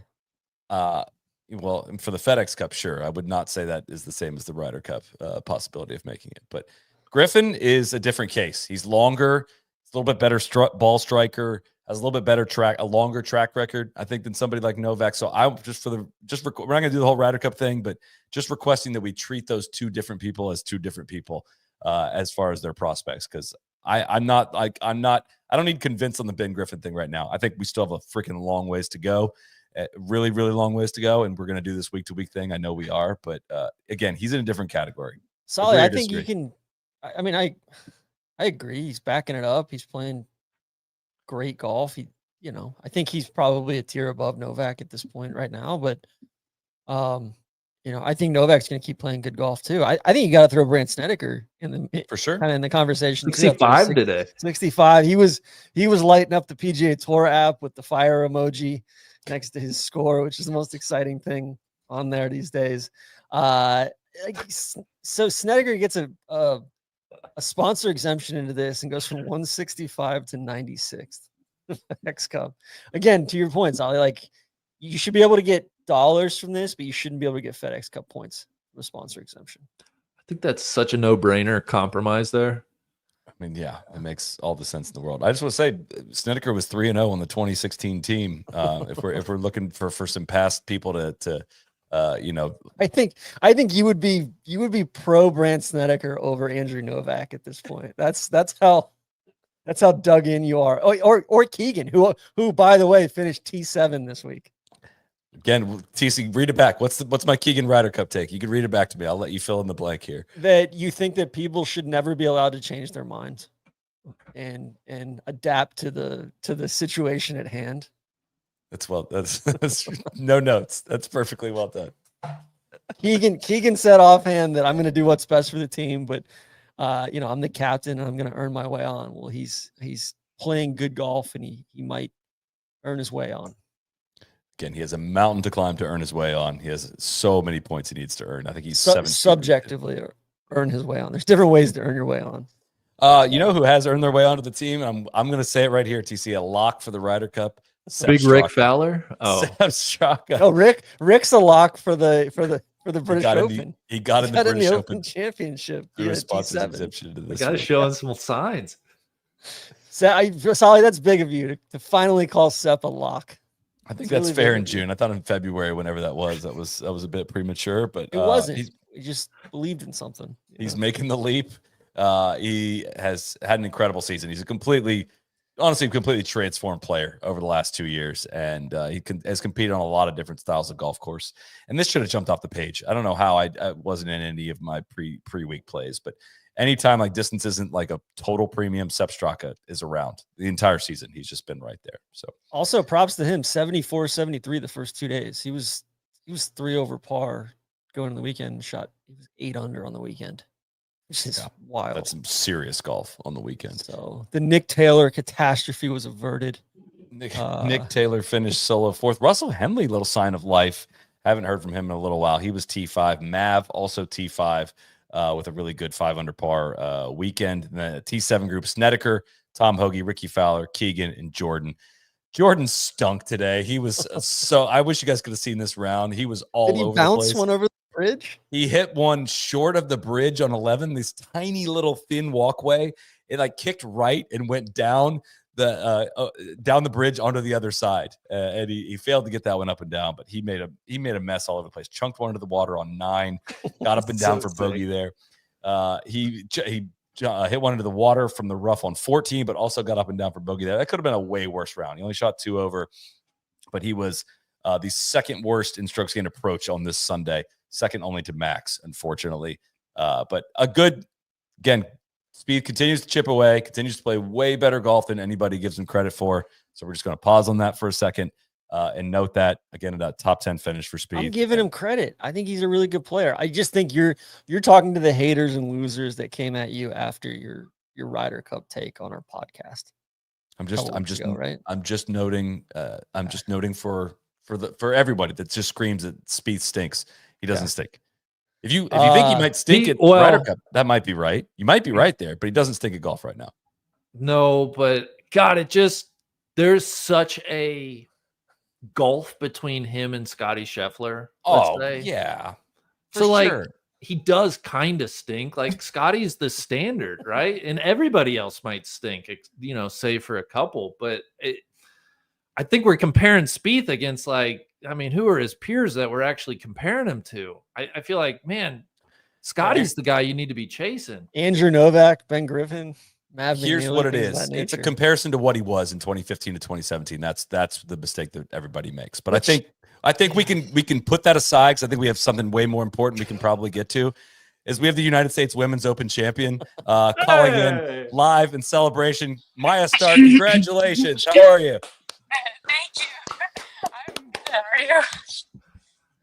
How are you? We are great, Maja. How you got to be exhausted. What was the test at Erin Hills like? Was that just a brutal 4 days? Pretty much. That's a good summary. Just brutal and everything that a US Open should be. Yeah. I heard you in the trophy presentation. You had talked about, I don't know, a couple weeks ago, I don't know exactly when it was, but you mentioned that your confidence was very low. And, you know, I'm sure you didn't have like super high expectations maybe coming into this week. I'm curious, what was the thing that flipped that confidence for you? Like how did this week become possible, do you think? I mean, I never tried to really rely on my confidence to think if I can win or not. My Swedish coach, Frederick, he always says, don't expect anything, but be prepared for everything. So that's just kind of what I went in thinking. And, you know, it worked out. And also, I think that instead of focusing on my confidence level, I was just trying to do my processes right and just try to just hit one shot at a time. Have you made any changes with your process? Is this, you talk about making sure your processes are right. When's the last time you've made a significant change in your process, or what are the most important processes to you? I did a couple differences just this week. So I don't know if you've seen that I hover my putter before I hit them, and that's just kind of to free myself up. And I started doing it on my long shots this week as well, which I haven't really done before. So that obviously worked. And then I think just a simple sports tip in general was just to keep my eye on the ball and until impact, because that apparently worked well as well. And it's just so stupid how simple it is sometimes. Yeah. Talk to me about out there today. I mean, you were taking deep breaths. I know there were nerves. Was there a point in the round where you felt nerves? So talk to me about your general feeling throughout the day.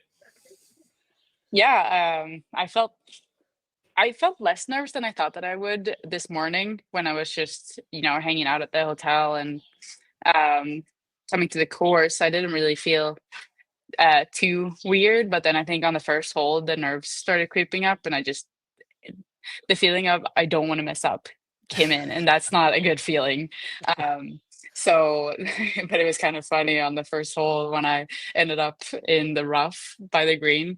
My caddy told me just give yourself a putt, and I just go, don't scare me right now, because I'm already scared enough. So I just it's kind of started on hole number one, and then I mean it was more of an internal battle than a battle against anyone else today.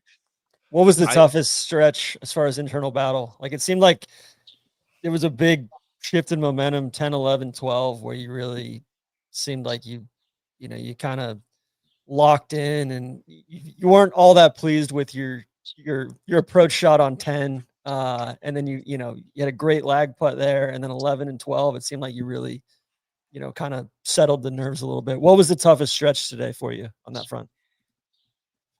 I think it was probably 15, 16, 17, 18, just kind of when, because I didn't really look at the leaderboards today. So I was just, yeah, I mean, I was just thinking, I wonder what I need. But I'm just going to keep staying aggressive. But it's obviously hard when I feel like I'm playing well right now. And I, I was just like doing some math and I'm like, well, Julia is this much over under par. I wonder what other people are doing. So when those thoughts started creeping in that I might have this, that's really when it became a battle. So you didn't know, even coming down 18, that you had as big of a lead as you did, or I checked on 17. Well, also because Jeff, my caddy, he was very insistent on that we just lay up, which I know is not the theme of this podcast, but he just said in that situation it is, and they played that entire conversation on the broadcast. It was awesome. Oh, I think I accidentally swore during it. So I that's thought not I great. heard that. I thought I heard that. So Maya, you wanted to go all the way up by the green, correct? That's what the Yeah. discussion sounded like. Yeah, I wanted to get it at least a little bit further so that I could maybe just take on the pin a little bit more, because I thought that if we're so far back, we're gonna hit this 6 meters left of the pin and a couple long, and I'm like, well, what are the odds of me making that putt? Not very high. But then when he was very insistent on that, I'm like, okay, maybe I should check the leaderboard and just see what we got. Take me to the 18th. You hit your second shot up there. You were, we saw where you ended up aiming that with the putter. What are you thinking? There's a long sequence that plays out before you're able to hit. Did you want to maybe play out of turn? Did you think about that at all? Take me to that entire scene and what you knew you had to accomplish there. Yeah, I mean, we just didn't want to go long. We didn't want to put that in play, and we were kind of in between clubs. And I asked him, "Is it okay to be short?" And he goes, "Yeah, it's okay." And then I didn't do my math right, so I didn't know that we can make a double and still win. So that's why we were up checking by the hole. But then I realized, I was like, "Oh, we can make a double," and he goes, "Yeah." And then so that's when I just took it straight out to the right, and I had, all the room in the world, and I wouldn't go off the green even if I hit it way too hard. Um, so yeah, no, I was thinking about asking Julia if she wanted me to go, but then I was like, I don't want to hurry away from a situation just because I'm uncomfortable. Nah, that's Good well move. said. I think Jeff obviously is new on your bag this year, but you saw you two worked really well together. I think there's incredible conversations that we heard, not just at 17, but the rest of the round. What did he do to kind of keep you in the moment and be able to lock in when you needed to, but also just be out there for a walk and try not to overly stress about this moment in front of you? I mean, he seemed so settled through the whole thing. And I couldn't really tell if he was nervous. And I obviously I couldn't tell that we were even leading, because it just felt like we were sticking to our game plan all the way up until, the 18th hole, where we had a little bit of, we don't need to go even close to this pin here. So he is just very good at keeping me in the moment, by saying stupid jokes sometimes, or he has these like stories that will go on for several holes, and I'm just so interested in them, and it just keeps my mind off of what I'm thinking and feeling.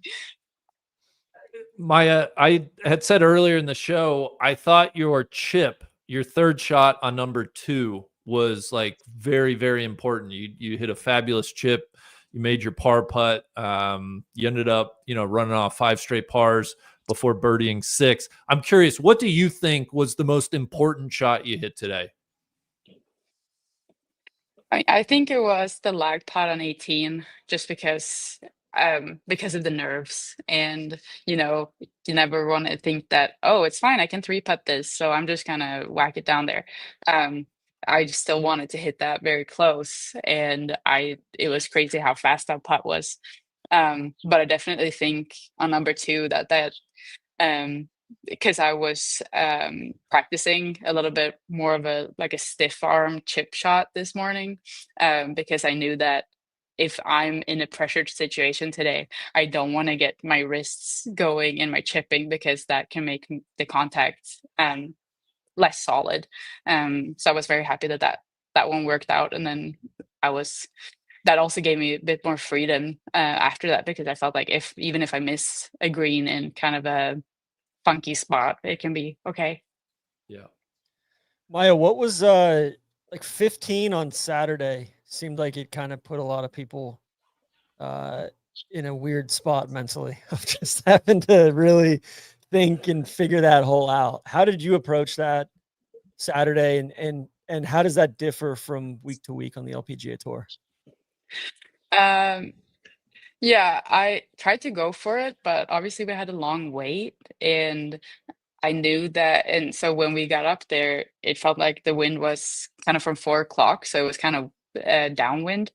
But then we didn't really feel it when we were hitting, but the wind had switched, so it was into us, because the wind has been doing that all week. It just goes way, yeah, it's just a little bit all the time, and I think it has driven some caddies crazy out here.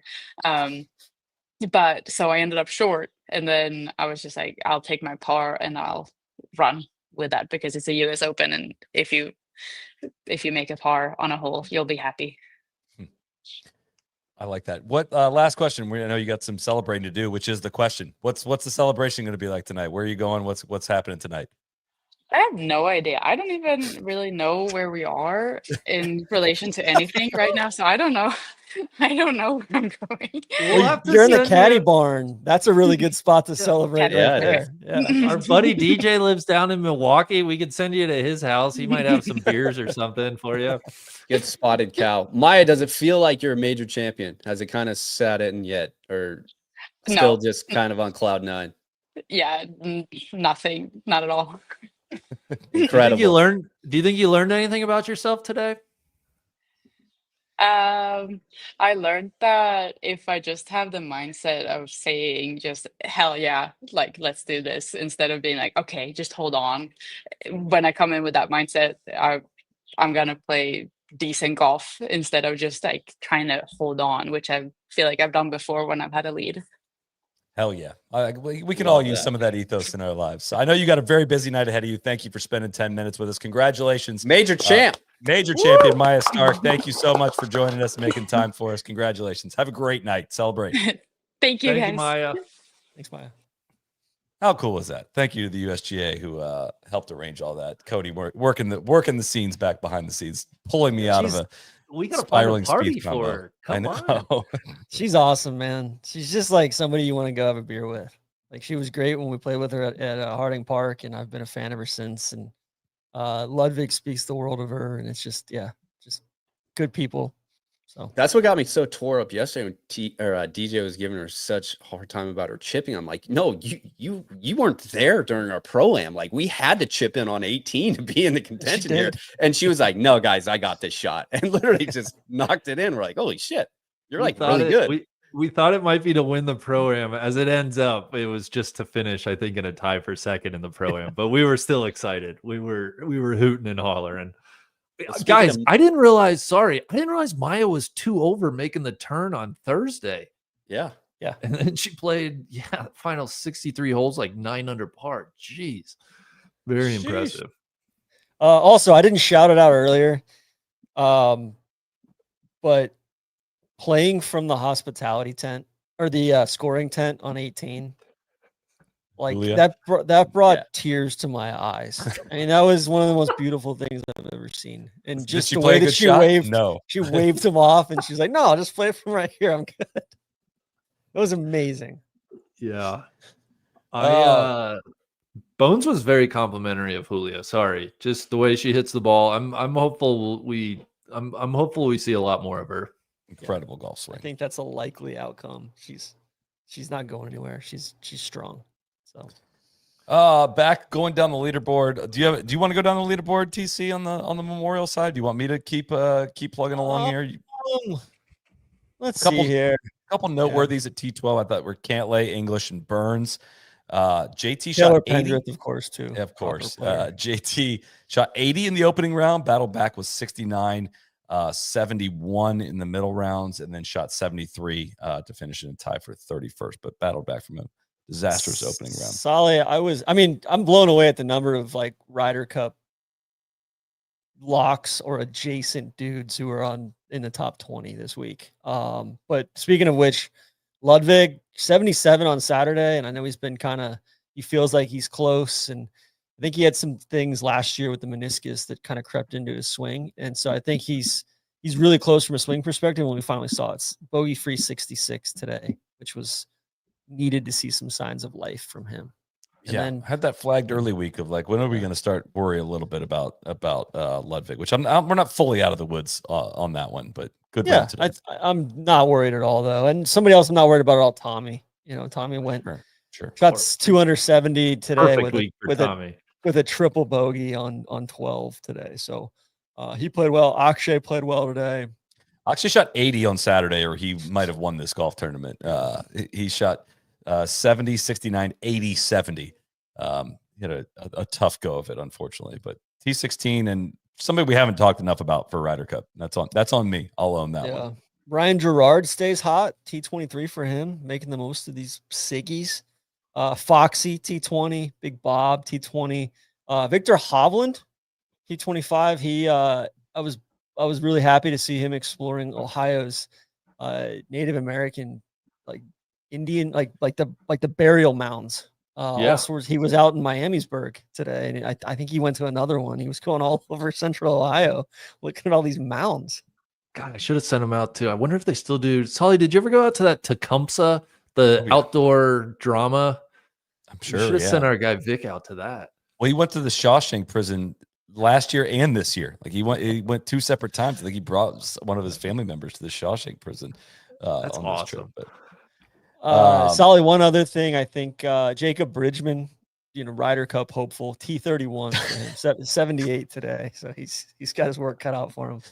Big Tone, T31, putting one-handed at one point. I guess it had gotten very, very bad. He was only 41st in putting. I don't know why it had gotten that bad, but putted one-handed. Made a putt as well. And he shot a back 933 today. So he's coming. Be careful.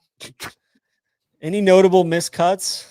DB, 81. DB straight vibing. I kind of had penciled him on the team, 81, 72. You don't like seeing that, but Brian Harmon missed the cut as well. Yeah. The postman missed the cut. Sahith missed the cut. Happy birthday to the postman today too. Sahith's 119 in the FedEx Cup. It's getting. Sahith might run the risk of losing his card here soon. Is he exempt with a win? Did he win last year? Does he not have an exemption? I don't know. Okay, we can research that one. But yeah, that might be worth monitoring. No, his last win was 2023 Fortinet. So I think you get 2 years after. You get full years after. So you get the rest of that year plus 2 full years. But was that a wraparound? Was that still in the wraparound? I think that was before they changed the rules, though. Okay, we'll have to look that up. But worth monitoring. That's not good. But yeah, it's not good. The bibs remain very bad. The caddy bibs at Memorial, I think those need a makeover. I'm not really sure what's going on there, but every time it doesn't look professional. This doesn't look good. I know they try to do everything like Augusta there, but I wish this tournament did not go up against the U.S. Women's Open. It didn't for a hot minute there, and it just is very tough scramble to try to watch 2 golf tournaments that you really want to watch on a Sunday afternoon. But it's too much golf. Yeah. There was early in the week a YouTube TV multi-view. It was very brief. I think it was Friday, where you could watch both at once on YouTube TV. I've been begging for that for God knows how long, but I guess they couldn't get it figured out once CBS kind of took over for the weekend. But I would like for them to get that figured out. Anything else from Memorial? No, I think we can turn the page to we got the Ontario Open, RBC Ontario Open. Yeah, the Canadian Open coming up this week. Also of note on the tour front, they announced this week that they are getting rid of the starting strokes for the Tour Championship. God, they should have waited. They should have announced this deeper into the season. Yeah.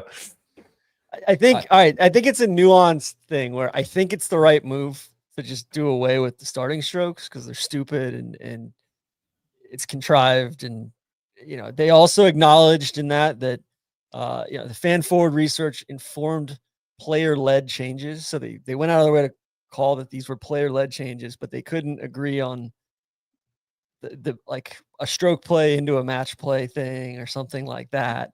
But they announced 3 different things: elimination of starting strokes, adjustments to course setup, which it said in response to data indicating fans want to see winning scores closer to par. Which, man, what would help with that? Rollback. The PGA Tour Rules Committee will adjust its course setup approach to encourage more risk-reward moments throughout each round, further heightening the drama and competition to determine the FedEx Cup champion. Which, I also would help with that. Better venue, which they acknowledged that they're looking towards moving this away from East Lake, in future years, I think. And then they announced this as a change.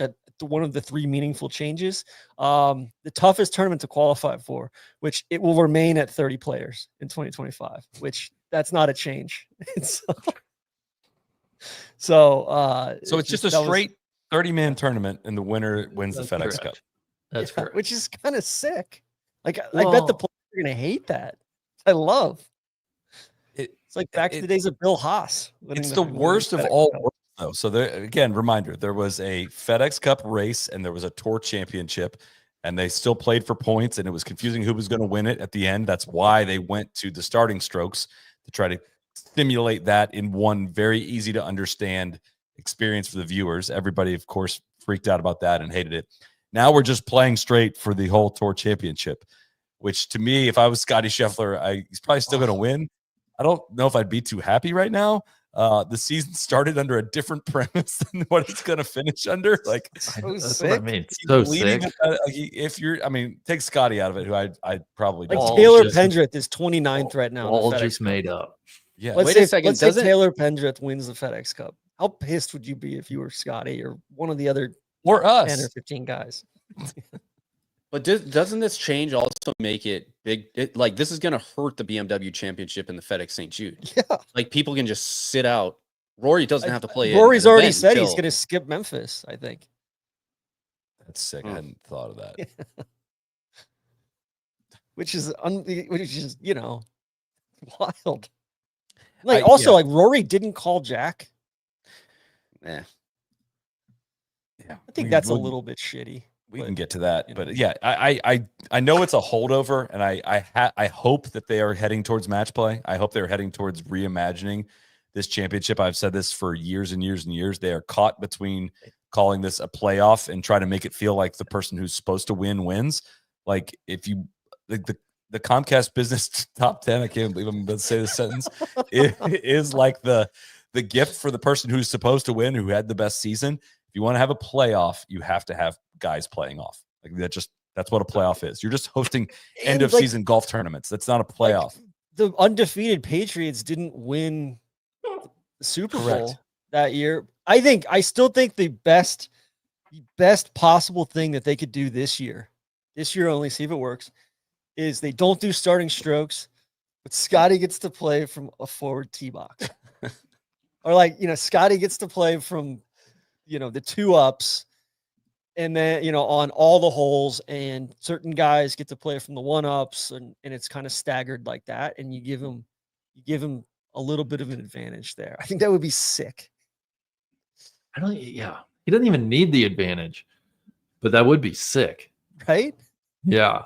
I just saw, while we're on Scottie, wins since May 2nd, Scottie Scheffler 3. The Colorado Rockies, my beloved hometown baseball team, 3. I wanted to throw that in there. I just feel like if the tour were gonna go, like, I don't have any faith that they're gonna get to match play. I just feel like we would have gotten. Well, they all bitch about that being like, well, why would we play all of our events in a certain format and then not play that format? Which, listen, I hear that, but also, like, I think the most damning part of this whole announcement is that we're going to adjust the course setup because fans indicated that they want to see, like, more consequential shots and more consequential golf. So we're going to set up the course like it's an actual championship and like a in a tougher, more engaging fashion. Like, what the fuck were you guys doing before?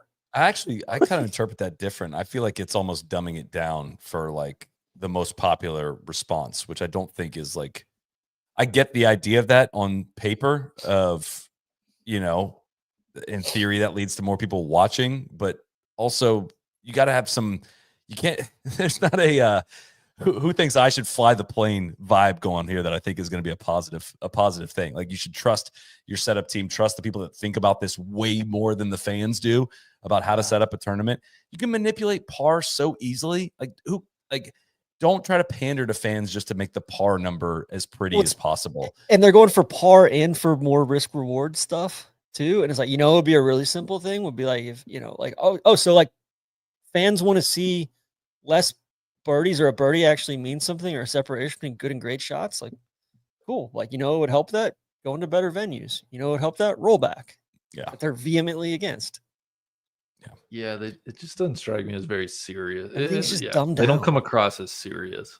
No, it just seems like they're like merging a bunch of bad options, and you get up into, we're just gonna play a tournament, and people already don't take the FedEx Cup champion seriously, and now you've dumbed that down even more. It just seems like a very maybe it needed to bottom out. Maybe that's their plan of like, we'll do this. It's gonna be a total disaster. That'll give us the grounds to actually go out and get into match play, which I legitimately know for a fact it was on the table. Like, there was two options. Oh, it was that were out there for match play. Basically almost confirmed. Yeah. And who knows what happened there. How much does the winner get these days? 25 million, is it? 18 million? 18 million, I thought it was last year. These guys are going to be locked in. That's for sure, though. I mean, it's going to be the biggest dollar golf tournament ever made. It's like a $75 million purse for one golf tournament. What the fuck? God, I want Seb to win. I'm going to be rooting for chaos. Yeah. Give me Pendrith. Give me Denny McCarthy. Give me somebody like that. We already know the answer that people don't tune in for the amount of money. So let's just make it even more about Thomas D. Tree. You got to be shitting me. The Happy Gilmore 2 trailer is out. Are you guys excited? I'll be honest, I haven't seen it. I could not have lower expectations. I want it to be good. I'm afraid it's not going to be good. I have not seen the trailer yet either, so I can't comment on that. It broke my one rule, Randy. If there's a nut shot in your trailer, I'm out. I know your movie's not funny if there's a nut shot in the trailer. And yeah, it seems like just handed on a platter, like all the Happy Gilmore jokes. Here they are, pieces of shit for breakfast. I'd be stunned if it was really good. Let me put it that way. What's the basic premise? Do we know that? I mean, he's like coming. Looks like he needs to make a bunch of money for his daughter to go to ballet school. There we go. So he's coming back out on tour. Okay. And it's There'll be a lot of cameos. Twisted Minds that brought us Full Swing. There's going to be a lot of cameos. Jack Nicklaus is in there doing the shooter guns. A lot of the pros are might be in there. What's that? Neil is an extra on the set for real. We don't know if that scene is going to make the final film or not. Also, Zalatoris is in it, and he just had back surgery, right? Yeah, it was filmed prior to the trailer going out. But anything on the Corn Ferry Tour you wanted to mention, TC? I was supposed to mention this off the top. I forgot to do our worldwide winners. Nikolai von Dellingshausen won the Austrian Alpine Open, and country music up and comer Trace Crow won the UNC Health Championship. I got a couple call outs from the KFT. I think Hank Libiota, he had he's had a T2, a solo third, a T3, a fifth, a T7, and he won in a playoff in the first event of the year. Hank is going back to where he belongs on the PGA Tour. I love Hank and a huge fan of him. Davis Chatfield continues his great play. He's up to fourth and pretty much, I would think at this point, probably getting close to locking up his tour card. Martin Laird finished T2. How about that? Michael Johnson. Yeah, Michael Johnson kind of having a career resurgence there. He's up to 40th FedEx Cup. And then Just wanted to shout out Adrian Dumont de Chessart up to 38th. He finished T8 this week. And Chief Keef, Johnny Kiefer, solo. He's the leader out there on the Korn Ferry Tour points list and stays the leader. T12 keeps playing great golf. So how about that? Put him on. Yeah. How about that? Yeah. And he's at the point where I think he can stop playing these tournaments and like get some sponsor exemptions into some tour events and kind of get his feet wet out there. I know he played in the PGA Championship. I think he's qualified in the US Open. Or I think they give the tops in the Korn Ferry an exemption there. And then next week we've got Sargent. I'll be really interested to see how Sargent's pro debut goes next week, and David Ford as well next week. So stoked to see that. Some fun stuff there to follow this summer. Longest day in golf is tomorrow, US Open qualifying. Ricky Fowler and Max Homa are among those competing for a spot. Luke Clanton, also Gordon Sargent, Jackson Coyven, Keith Mitchell, Harry Higgs, Nikolai Højgaard, some of the notable names to follow around the country tomorrow. It's gonna be. I always love checking in on the scoreboards and seeing names pop up on qualifying. And props to Golf Channel. I think they've taken the mantle again, and they're doing good stuff around it once more, as far as just making it feel like a big day, because it is. It's our, it's the most democratic open championship in the world. It's also fun to go out and watch if you live anywhere around a sectional qualifying spot. I remember I used to live in Columbus. I love going out on days like tomorrow and watching guys. Did we talk at all about the NCAAs? We did not. Just shout out to the bad boys from Stillwater. They beat Bunky's Ole Miss boys in their short shorts in the finals. But man, there was a menace out there on the Oklahoma State Cowboys side. He was standing so close to the other guy as he was teeing Crowd off him on the tee boxes repeatedly. And I'm like, man, somebody needs to get a leash on this guy. This is crazy. It's a game within the game. You would have Standing hated too Sevy close, then, man. TC. That's gamesmanship. Come on. It's all in bounds. Sevy got praised for it. This week we have the RBC Canadian Open on the PGA Tour. Liv is back at RTJ. When is Indianapolis? I thought Bryson was in Indianapolis. I thought that was coming up sometime soon. Who knows? I guess there'll be an event in Indianapolis eventually. There's so many activations going on right now around the Plex, by the way. It's just billboards, commercials, YouTube. I get hit everywhere of Bryson and lives back. Come out to the Merida Club, which, hey, I saw him out on the side of the road holding up a homemade sign too. Said, "Come see me." That's It fun. looks like we're going to get a duel this week in Virginia. Then we're going to get another duel in Dallas. We got UK and Chicago. We got all these duels.